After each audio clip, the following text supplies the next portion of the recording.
Alors c'est un système de téléassistance particulièrement intelligent. Pourquoi? Oui, intelligent parce qu'on a déjà présenté des systèmes comme cela pour permettre aux personnes âgées de rester chez elles en sécurité. Mais bien souvent, vous savez, c'était des colliers ou des bracelets sur lesquels on fait une pression, on appuie en cas de nécessité, en cas de besoin, en cas de chute. Mais franchement, quand on a des personnes âgées qui sont, pour la plupart du temps d'ailleurs, plutôt en bonne forme, vous allez le voir tout à l'heure dans le reportage avec Simone qui a 94 ans et je peux vous dire qu'elle crapahute dans son appartement, avoir un collier, un bracelet... Bon, ça lui casse les pieds. Exactement.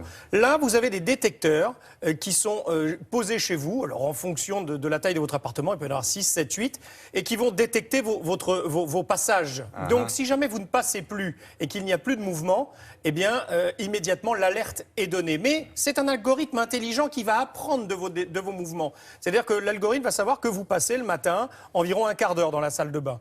Si au bout de 25 minutes, vous n'êtes pas ressorti de la salle de bain, il y aura une alerte. On vous appellera en disant « Tout va bien, Simone? Il n'y a pas de souci. » Il faut faire attention, donc il faut respecter son temps. Alors, il faut respecter son temps. Bon, c'est pas non plus très grave qu'on prenne de vos nouvelles, mais en tout cas, l'idée est là parce que 440 000 chutes par an pour les seniors en France, 220 000 nécessitent un passage à l'hôpital.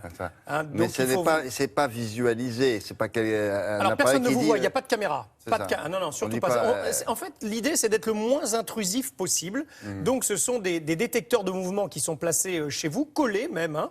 Il n'y a pas du tout de trou au mur. Si vous êtes en état de malaise ou de chute, le temps ne sera pas suffisamment long avant qu'on vienne, quoi.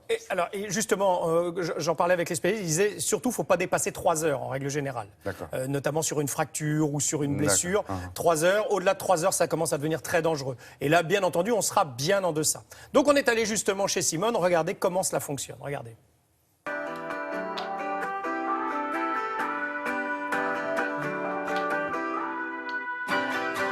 Notre solution est différente des systèmes déjà connus puisqu'elle permet de protéger des personnes âgées ou fragiles qui peuvent être également handicapées sans qu'elles aient à porter de pendentif ou de bracelet. Mais elle va également détecter des chutes, des malaises et des anomalies de comportement qui peuvent être susceptibles d'annoncer une fragilité de la personne. On va venir comprendre comment la personne vit chez elle. Ensuite, nous allons venir installer une box et des capteurs au domicile de la personne de manière à protéger correctement l'ensemble du logement. Il n'y a pas de trou, il n'y a pas de fil et la personne va ainsi être détectée par ses mouvements dans le logement, ce qui nous permettra d'analyser automatiquement ses habitudes de vie et de pouvoir détecter des anomalies de comportement qui sont susceptibles d'être une chute ou un malaise ou un AVC.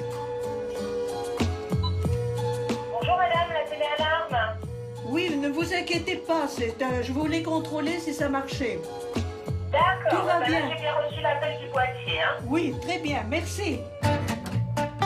S'il y a une chute ou un malaise à ce moment-là, un message automatique va être envoyé par la box qui est équipée d'un micro, d'un haut-parleur. On va demander à la personne de désactiver l'alerte en appuyant sur un bouton. Si elle n'est pas capable de le faire dans un délai d'1 minute, nous allons contacter automatiquement ses aidants, ses proches qu'on aura définis lors de l'abonnement. Si aucun aidant n'accuse réception, l'alerte va partir sur un plateau 24/24, 7 jours sur 7, qui lui va avoir l'obligation de contacter un comité de voisinage. Cette personne, généralement, a les clés et va venir voir si tout se passe bien.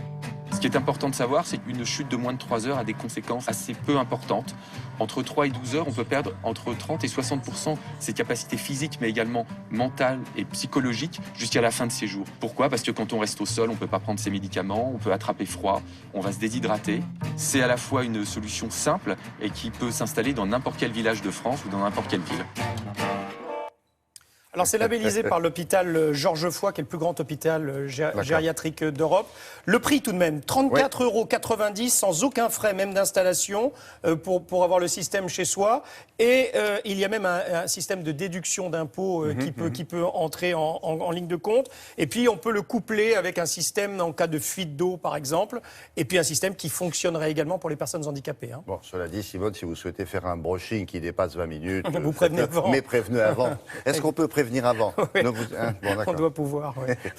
Merci beaucoup, Yann. Allez, la revue de presse.